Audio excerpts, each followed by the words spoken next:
When you are looking at the map, there are several different modes that you can choose. If you look at the top center of the web page, there are options for aerial,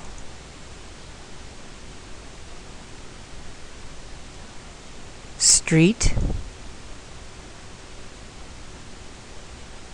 zoning, property line or P-line, and the option to turn labels on or off. If the option is red, this means that it is on and being displayed. If the option is black, this means that it is off and not displayed. You also have the option to display an overview map of the city. This button has a square with an arrow pointing from the bottom left corner.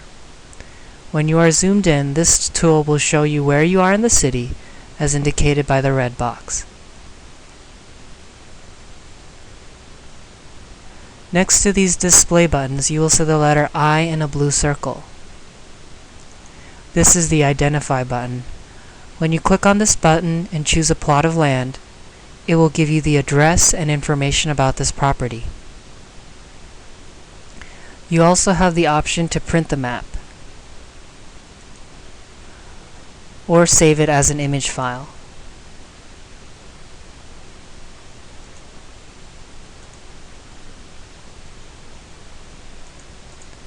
There is also a measuring tool that looks like a ruler with a question mark and arrows on top. This tool can measure distances and area. For example, this tool can be used to measure the distance from one building to another. First, you left-click to start the line and double-click to end the line and get the distance. In order to see the information provided by the CerritosGIS website, you can select various zones, search by address, and view different layers. If you look on the left side of the website, you will see various zones in the city. If you click on a zone, it will be displayed in fluorescent blue. For example, if you want to see residential and housing in Cerritos, you can click on zoning RS 5000,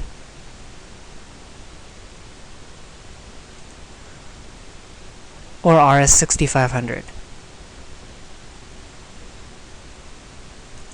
When you search by address, as you start typing in the street number, you will see that the autocomplete function finds street names that correspond with the street number.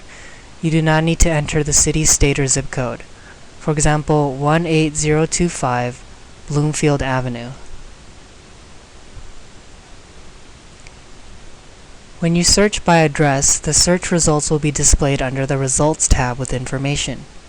You can also search by APN, the assessor parcel number, a 10-digit number without hyphens. After you have found a location, you can generate a printable property report in HTML or PDF format. Another tool is the buffer radius map, which displays addresses or locations within a certain radius of the current location. This is especially useful for commercial property owners who need to inform neighboring residences of any planned construction. On the top of the web page are linked to the city website and information about permits.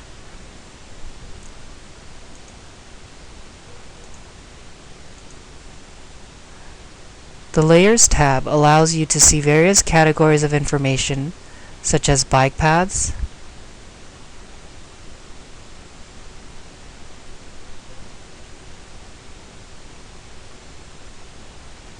land use, parks, schools, and truck routes. This concludes the second video on the types of information available on the CerritosGIS website.